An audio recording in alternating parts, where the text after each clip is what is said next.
Hello, everybody. We are here. Esther. Oh, you can show it. Esther was just applying her lip. George's bees. Look at that. That would happen to be me. All right. First off, claps. Claps for Esther. She joined me in the gym. First time in a while. And as always, get close to that microphone. Very nice. She joined me in the gym. Fantastic, fantastic. That's why my beard kind of looks like this. A little bit messed up. Also, if you haven't seen this movie, go see it. The Boy and the Heron. Esther, how are you? A little sleepy. A little tired. A little sleepy and a little tired. Well, we are here, and today we wanted to talk about. Let's see. We wrote some things down. Let me see if I can find a title here. All right. How to be content without being complacent. So that is our title for today. Esther, take it away. Oh. You can just ask one of the questions there. We write some questions down before we get started. General topics we want to hit, and then of course we just kind of free form, as you guys know. But there are sometimes some specific topics we want to hit on that we either thought about during the week or just whatever that came up. So, Esther, hit us All right, with. let's just start off with number 1. What Okay. is the distinction between contentment and complacency? Okay. So we could obviously hit y'all with some definitions and stuff. You can obviously look that stuff up. Contentment, good. Complacency, bad. That would be my first. That's like my first, like, super obvious, like, just. I think that when I think of the word contentment, I think of good. I think of positive. I think that's something good. When I think of complacency, I automatically would think bad. Mm-hmm. How about you? Would you agree with that statement? I think so. Contentment is like peace and like. Get really close to that mic. You can move it around. Anyways, as if she doesn't know. I say that every time, like she doesn't know. You can move it around. Is like, peace. What is the other word I'm trying to think of? Not sure. Like.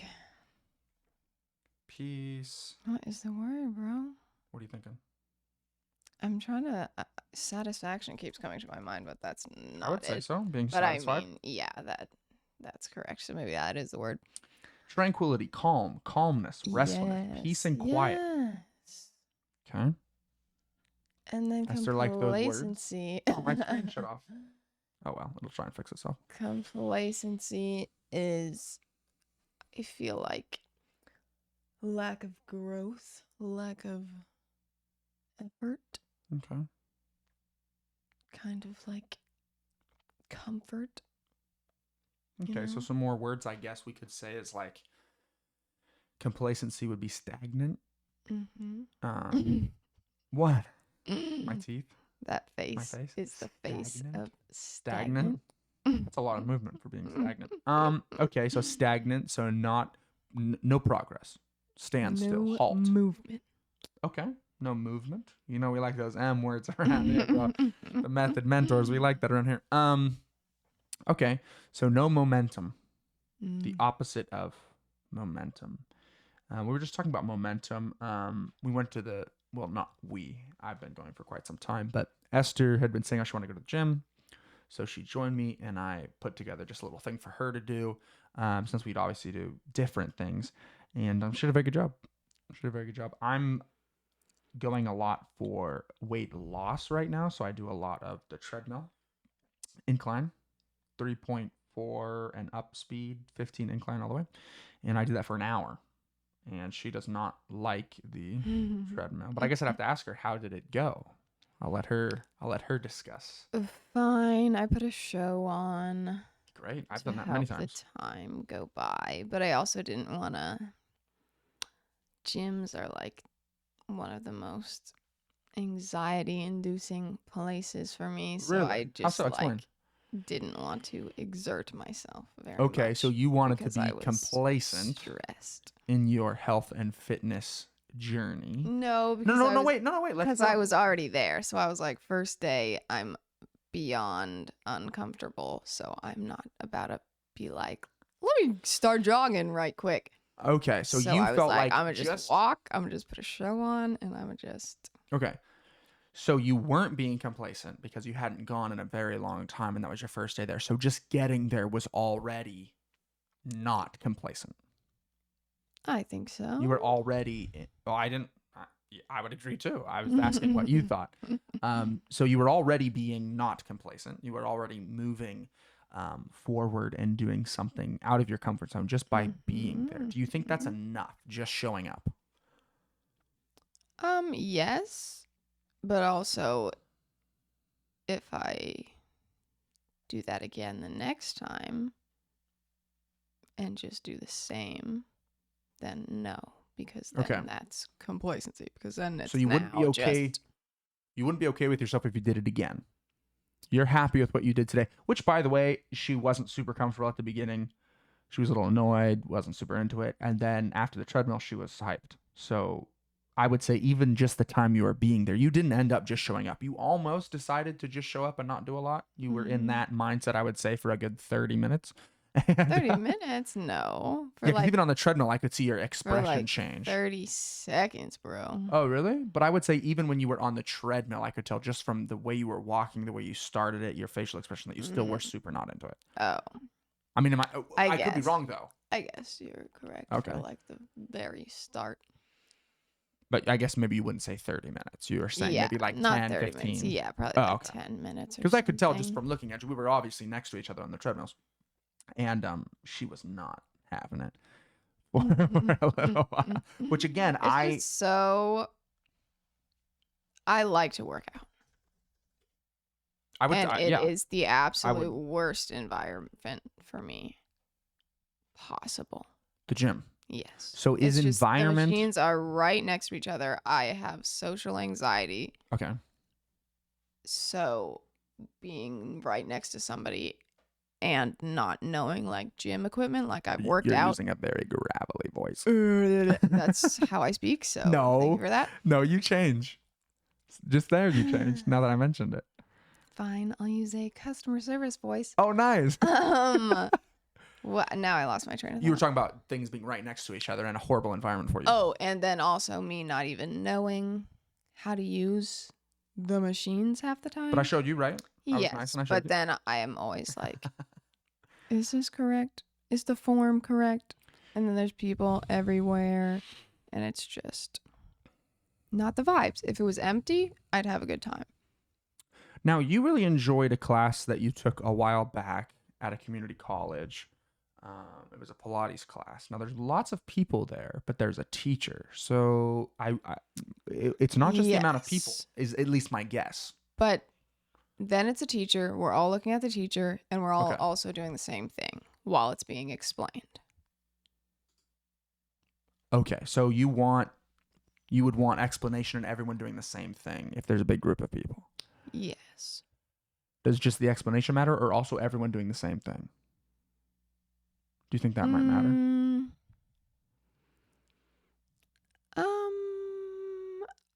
I guess just the explanation, because actually sometimes in the classes we do little circuit training things. So there'd be 20 stations, and then you rotate and you do it for a minute and then rotate. But everything was explained. There was a teacher doing it. There was someone showing it to you. Yes. Okay.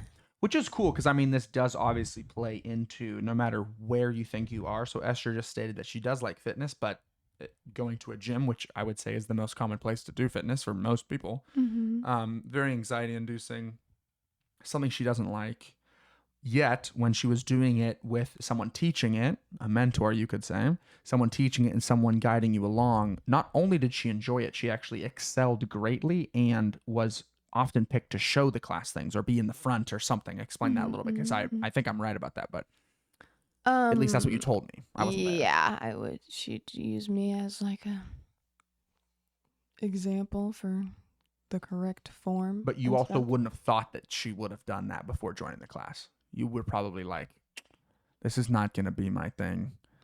Gonna try to hide. I don't know. I did stuff at home before that anyway, so. But I mean, you don't like the group things. Probably, you don't like. Yeah, probably. Right. I wasn't super excited. So in a very short amount of time, she a lot of times these are stories we've already told. So yes, I am often asking leading questions just to have a good conversation. But we've had this.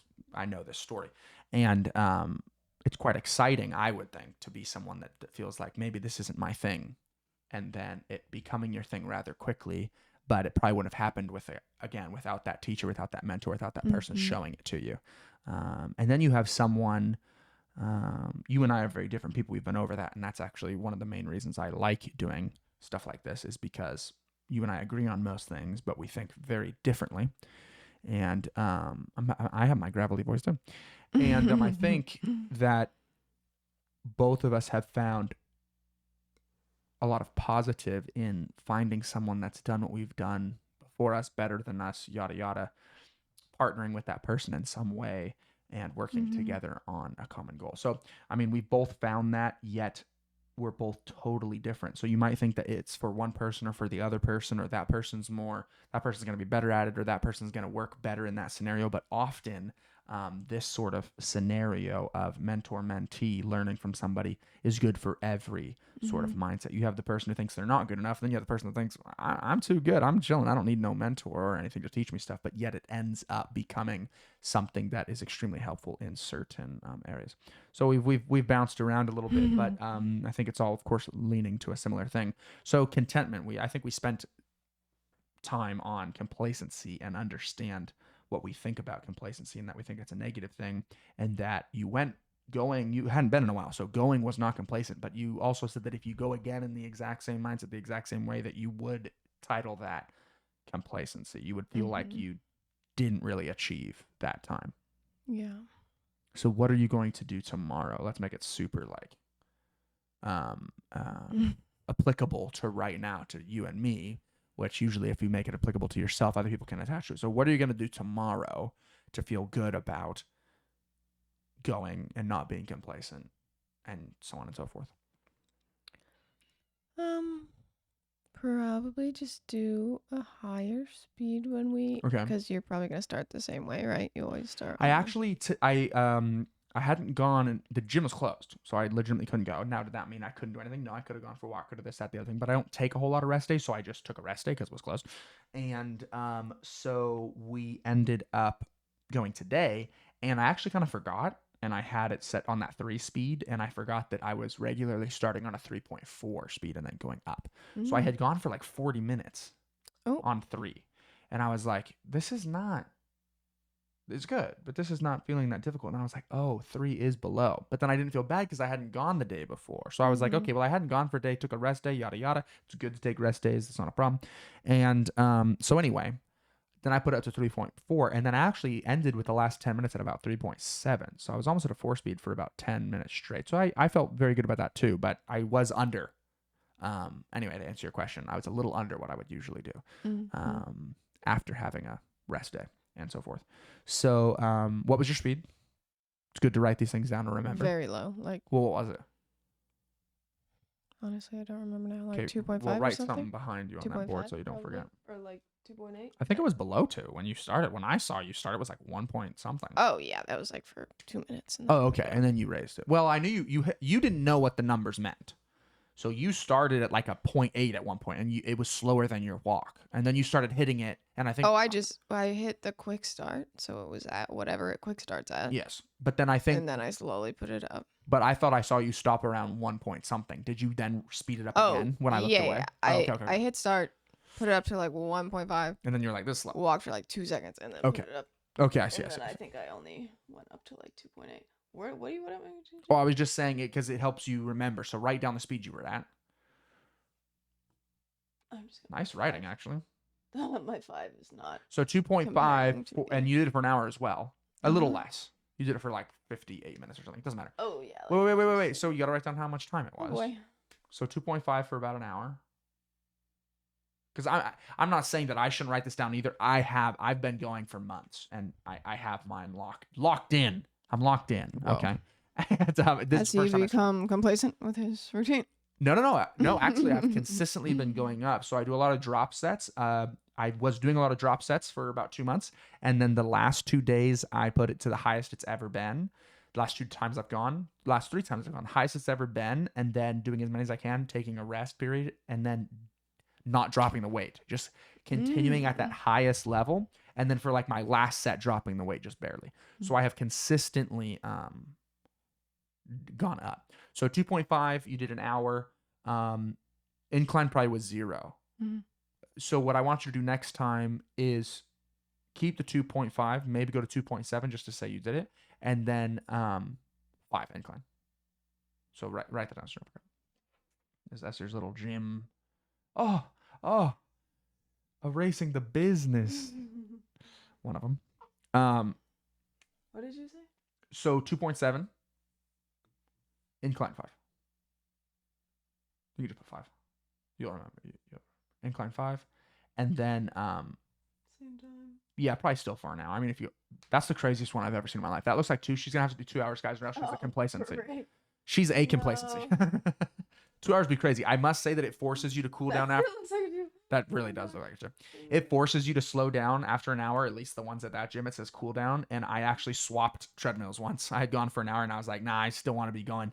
And I just turned the other treadmill on next to me and then moved over. Wait, can't you just reset the one you're on? It keeps pushing it down to cool down. So after you speed it back up, it goes cool down and brings it down. It's so annoying. And so I literally just hopped over a treadmill. So Esther, you know what you're doing for that. And then she did a couple arm things. I mean, obviously we had that at a low weight.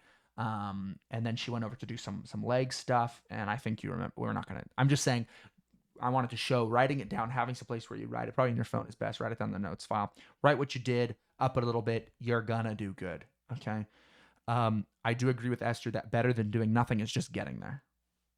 Get there, do something, leave if you need to. And then next time add a little bit. Sometimes people go 0 to 100. They're like, oh, I want to follow this from this person that I've watched online. So that stuff's hard. Get in there. The one thing is you're going to be sore the next day, but I promise you, because I've done it many different times, if you haven't gone to the gym for a while, then you go kind of hard because you're ready to go. And if you want to go hard, go hard. Like if you want to go for it, go for it. You're there. Why not? So a lot of times I won't go for a while. Then I go there and I'm just like super pumped. And then you get sore the next day, go to the gym sore, okay? I don't care if my science is wrong and all that stuff. People can sound off all they want in the comments, but I went to the gym sore, and after 3 days, soreness gone, never got sore again, doing just as hard of a workout or harder. The worst soreness is when you gym super hard, and then you're sore so you don't go. And my brother's done it a ton of times too. He's like, oh, I'm sore so I don't go, and he stays sore for 5 to 6 days, bro. No joke, because I made him go hard at the gym, and then he didn't go again for a couple days, for multiple days. And he's like, oh no, I'm so sore, so I can't go. Go to the gym sore. Don't kill yourself. Tell me why I'm wrong in the comments. I'm totally fine with that. It worked for me. So that's all I'm saying. So complacency. So now let's talk about the positive part of. So we spent a lot of time on complacency, which we both agreed is has a negative connotation from the get-go. And we have not spent much time on contentment. But if you think about it, content is like, well, I'm happy with where I'm at right now, which sounds similar to complacency. And that's why why I find these two words interesting is because I do believe they're polar opposites, but not at the same time. So I'll let Esther start with, my computer over here went crazy and I'm not being able to see any of the things that we're talking about at the moment. So I do have another screen here though. Let's see if I can get to this semi-quick without ruining what we have going on. All right, it's loading. Here it is. I'll ask Esther a question. I like this one, and it's similar to what we were just talking about. So how can one balance ambition with a sense of satisfaction? So again, these words being polar opposites yet not, how can you be balancing the ambition so you're not what some people would call burning out or doing too much, but still be satisfied? Boy. Balance ambition with a sense of satisfaction. I would say take your time, but we've actually been waiting for a minute, so go ahead and hit it. Like by setting small goals, because if you just like start running with no plan, it's hard to keep it consistent. But Don't hit us with the most ambiguous thing though. Like tell something about you. You know what I mean? rather than, because obviously what you said there is true and I totally agree with it, but I think people seeing the polar opposites that we are, and we're going to be able to interact with so many different type of people, because a lot of people would fall into two categories. What do you hear a lot? Extrovert, introvert. Now, is it that simple? No, it's not. But if you only had two options, a lot of people would feel like they fit into either of those boxes. I'm obviously an extrovert. Esther is obviously an introvert. And by the way, it's changed a little bit over time, and we'll have a whole episode, I'm sure, multiple episodes devoted just to that. But I'm someone who's more of a go-getter. Let's do something new. Let's do more all the time. And Esther would much rather do less. No negativity there. Just literally, I don't want to do a bunch of new stuff. Let's get good at the thing I'm doing right now, and let's just be very consistent. So speak about how the satisfaction versus ambition, complacency versus contentment, somehow in your own experience, your own life.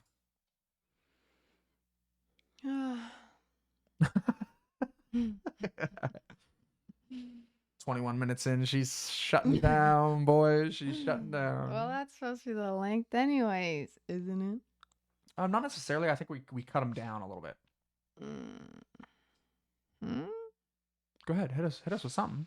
I have no something that comes to mind. examples. Yeah, think of your first job that you had, that you were at for a lengthy period of time. Think about turning down things that they offered to you, higher positions, and you turned it down. Like, that's not something that a lot of people would do. Think about then your new job you've had for a shorter period of time, but you're also somebody that has excelled and is asked to do extra and more. Like, speak on something of that nature. Not exactly what I just said. I'm just trying to jog your memory a little bit. My screen's finally back. So that's cool. Well, halfway back. Dang, this poor old computer. Go ahead. I don't know. Something now that you're bringing up the one job. See, it worked. I guess that was complacency that made me not take the management position, because I was like, nah, I'm doing what I'm doing. That's enough. Do you think, looking back, that was complacency? You don't think it was anything else? I think so, because I just didn't want extra. And I just literally told them that. I was like, so is that negative or positive? Work. Do you look back on that and feel bad about that decision? Negative, because then I eventually did take that position, and I feel like I grew a lot from that. Do you wish you would have taken that position sooner? Yes. Wow. Because this is the first time hearing this. This is phenomenal. Yes, because it was not actually that much more work. Get close to the mic or bring it closer to you. It was not actually that much more work, and it was obviously higher pay. And I regret not taking it earlier, because then the staff was different, and I feel like I would have enjoyed the position even more. I have heard with that the first about the staff that asked me. But you never told me that you regretted that decision until right now.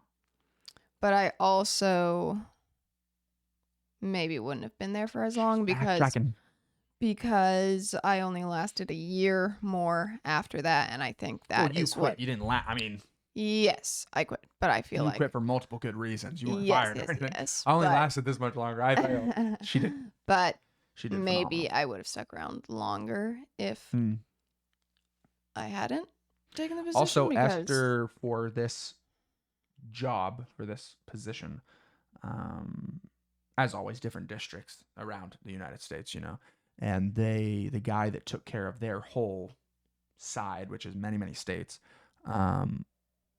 would fly around and check on all of them, and would see Esther's space that she managed, and would tell everyone across 6, 7, 8 different states that Esther's was the best one, and that he wished everyone did it like her. And they would take her to go set up other stores and do a bunch of different things. So Esther doesn't usually speak on those phenomenal things that she did, but she did a very, very good job, but did end up quitting. And now I'm hearing that she kind of regretted not doing the management type thing earlier. So it's interesting. Not, of course, not all of this is news to me, but it's still intriguing to hear you look back on it. And the other thing is, you'll look back on it different as well. I'm sure you didn't think you regretted it then. You were like, I'm not doing that management thing. No question. True. And so she looks back on it different. So it's important to look back. It's important to look back because it'll help you move forward. It's important to look back, see what you chose, and if your thought process changed. People change. And I'm not even saying that she necessarily should have done it different right then and there, but she might have a better and more informed decision on something coming up. You might have a better, more informed decision coming up, basing it off of something you've done before. So, Esther, you had a time of what you have self-titled yourself complacency and something that you regret. So, what is coming up? What is something that's coming up soon now that you don't want to be complacent in, and that you can take what you learned then and apply it to now?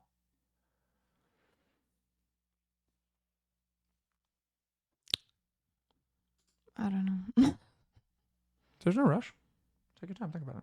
You got many things coming up, even big changes coming up. So, I mean, you'd have to think of, I would hope that you would try to take something that we talked about here. Of course, I want people to be, invested and interested and helped there as well. But part of the reason we do these things is to keep ourselves accountable to things that we talk about, think about, want to do. So,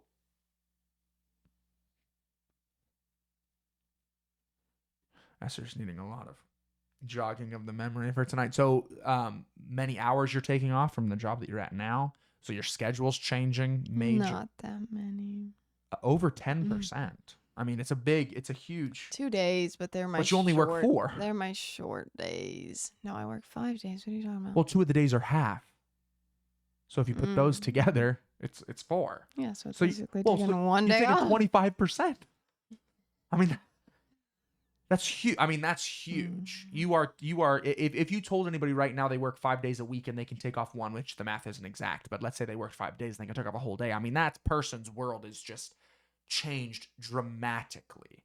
So, I mean, you're about to have 25% less hourly work that you're doing somewhere. I mean, that's a huge. I guess the realization isn't hitting you or something, but I mean, like 25% in the course of a month, you've had a whole extra week.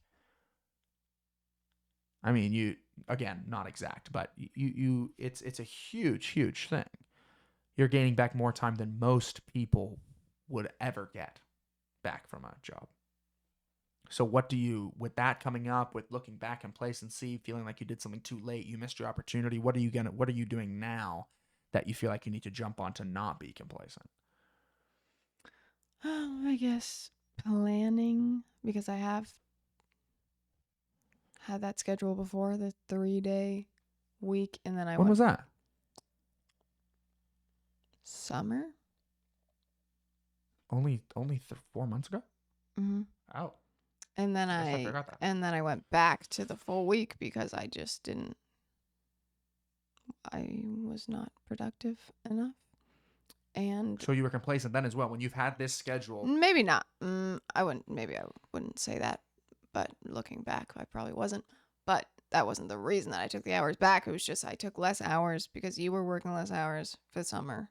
So yeah, I usually work less over those 3 months. Together. 3 out of the 9 months. 3 out of the 12 months I work less. And then I just went back to working because you went back to working.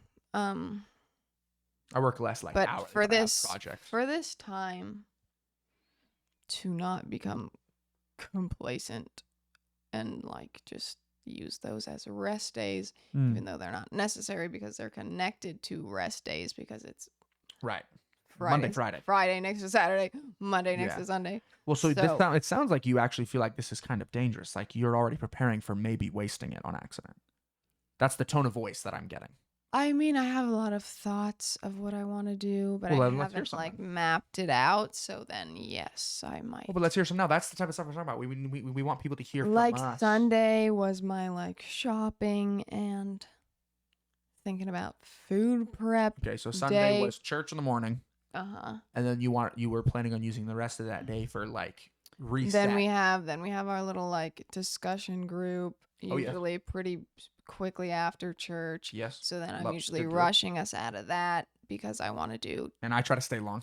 Yes, and I want to do. We do a book. Shopping. We do a book club stuff. with my family, our family, my side of the family, and it's great. It's awesome. Dad's there. We're going through a great book.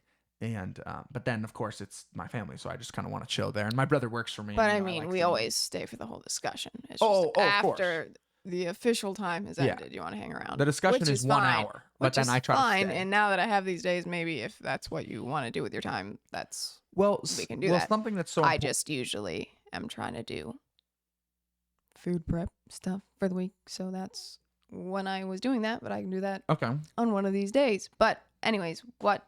So Sunday food prep, that's a day you want for that. Yes, but I only usually would prep like dinner stuff. So maybe with this extra time, I can actually do better, more planning on meal stuff, because I should really be eating more than I am.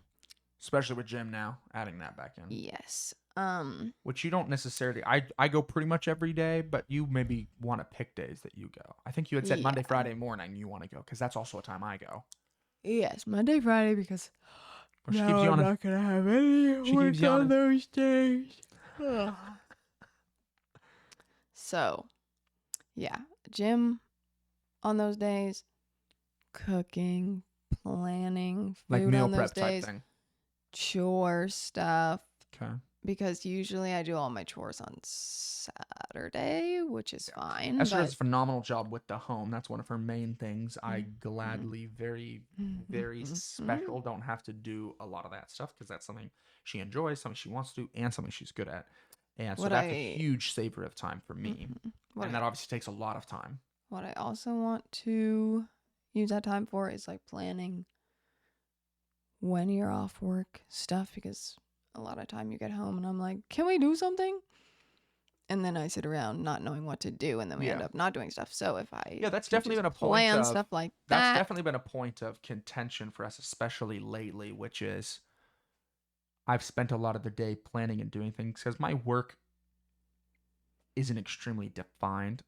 I kind of pick and choose and do things. So a lot of my day is like these sorts of not last minute decisions, but spur of the moment decisions. Like I have to do this, that, or the other thing, and stuff comes up. A lot of stuff comes up. And they talk about how many decisions you can make in a day and how many good decisions you can make in a day. And if you have a couple of really important decisions to make, that you actually get more spent making tons of decisions. Like really high level people, they'll wear the same thing every day. You know, you read stuff like that. And sometimes they overdo it, but you can tell there's some reality to that. Like if I have to make so many decisions, I start getting weighed down by decisions.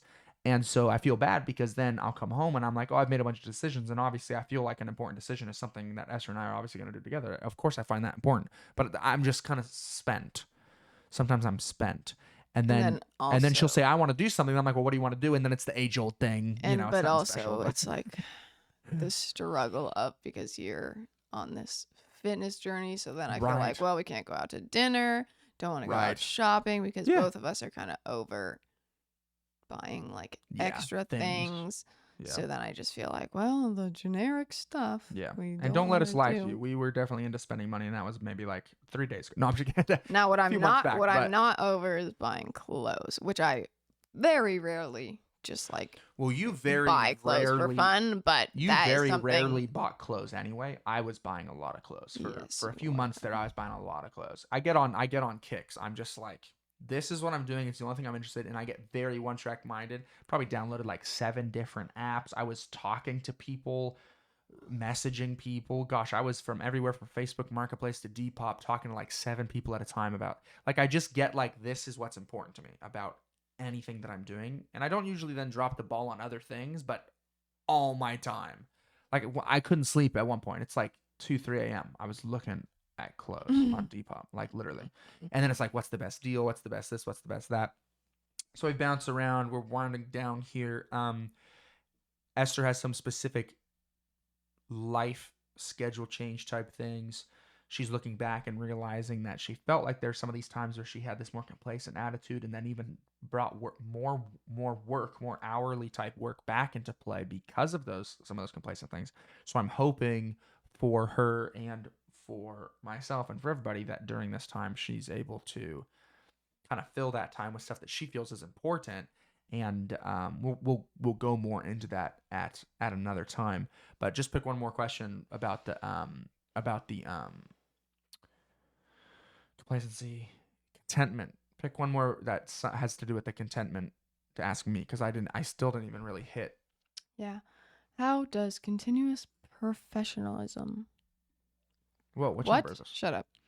How does continuous professional development contribute to contentment? Okay, just so I can see it. Which The one is last that? one. Oh, wow. Oh, that's not the last one on mine. Oh, 20. How Still not the last one on how mine. does continuous Okay. professional development contribute to contentment? Professional development. Continue. Yeah, sure. Sometimes I like to switch up some of the words because people think of different things. When I hear professional development, there's a certain thing at one of the things that I do called that, and it's like I don't want to say it's a waste of time because I do not think it is a waste of time. I enjoy it. I enjoy the person that puts it on. I enjoy the thing that we're doing. I feel like it might be at the wrong time of day. It's right. It's the very first thing you do when you get there. It's kind of like, yeah, people got things to do. You can kind of tell people are like, can we go now? You know, they're like, anyway. So I like to use different words when I hear professional development. I think of your professional life, which I would expect to be the thing that you do to earn money. Developing that. So obviously now, hopefully, by re-saying it there, like people have a negative connotation sometimes to the word work or job. So I call it projects. So I say I got projects going on. People it's like, oh, you got a project? You know, that could be anything. And honestly, I don't call it that just for fun. I view them as projects. I view them as fun, enjoyment. They're one of the things I enjoy the most is working on things that earn me money. I do enjoy that. And I am very blessed to be able to do a lot of things that I like to do that. So instead of professional development, I would say working on your projects, perfecting your craft, so to speak, without being too cringe. And what did you say? Your fitness journey when you said that I was like, I do like that. And then I was like, oh, a bunch of cringe people say that. So I would say that, what's the end part of the question? How does that contribute to contentment? Oh, contentment. Yeah, I mean, feeling good about your work, your projects, what you do. It ends up being a lot of your day. Okay, let's be honest. Most people are working 40 plus hours a week. If you do that, you've seen all the videos how they break it down. You have like 30 minutes to shower, use the restroom, eat, talk to your wife, talk to your kids, and sleep. 30 minutes total. Like that, you've seen these things. So I don't need to go into that. But I hope that people are able to find something they enjoy. Now I've heard the argument for no, just do something that earns the most money, has a lot of time off. So you can take the vacation, spend the time with family. I still don't think the math works out personally. If I looked at that and I did not enjoy the thing I was doing, if I was sitting at the desk doing the thing, I still wouldn't enjoy that. I still don't think the math works out. All the days off, the time off, and the things, I still don't. I enjoy most things that I do, and I also have a lot of time off where I work. I still don't. I still don't think the math would work out if I really disliked the thing I was doing. So perfecting your craft, I would say if you don't enjoy the job that you're doing and you're working 40 plus hours a week, perfect some skill outside of that time and try to turn that thing into monetary achievement, into something that you can live off of. There's never a better day than today, except for tomorrow, to turn the thing that you like into making money. I think in the day and age that we're in, it's so obvious and so many people speak on it that you can do what you love and earn a living off of it. So I think to answer the question more directly is instead of in a roundabout way like I always do, look at the expression on Esther's face. She's winded down. A couple times I've like restarted what I'm saying. I always have like 10 different closing statements. I noticed that. I'm moving back over to her. There she is. She doesn't know that I'm going over to her every so often. I control the cameras, so sometimes she's like, and so to condense the answer. All right. To make it short, I would say that I would it perfecting your craft, the thing that you like to do, definitely helps with contentment because you will enjoy and feel good about the time that you have spent. It is very, very true, the statement, you really have to enjoy the journey. Of course, you've heard the guy that likes to walk walks farther than, you've heard all these things before. And so I don't want to be super cliche about it, but many times I've had a goal to reach with a certain amount of something in business, a certain amount of this, a certain amount of that, and I'll get there. And once I've done the thing, I'm like, what's next? but I did enjoy my time getting there because I picked something that I like to do. So I'll try to close with that. If you enjoy the thing that you're doing, try to perfect it. You'll find a lot of contentment in that, to hit the question. But if you hear the word professional development, I would say that if you heard the word professional development and had a negative connotation to it, you're already in the wrong. It's already wrong. If you're spending a bunch of time developing this thing that you don't like, a professional development in a job that you don't like, I think you're wasting your time. I do. I don't think there's a certain amount of monetary gain. I'm not saying quit your job, move your family out to the street and earn nothing. You know, Gary Vee, he's like, sell that, go to the what does he say? Go to the garage sale and resell the thing for like a $2 profit and spend like a week finding it. It's like, that's not what I'm talking about. I'm talking about perfecting something that you like to do on the side and over time. Don't quit your day job. I do a lot of things that I like, but I've always kept a consistent W-2 good old job during that. So perfect your craft and you will find contentment in that. Esther, closing statement. Good night. All right, everybody, good night. So we were talking about contentment versus complacency, and we hit a couple things. I think this is a good one. I think we might hit this one again at some point. We read like 3 questions out of 20, so we'll hit it again, and we'll see you guys next time. Bye.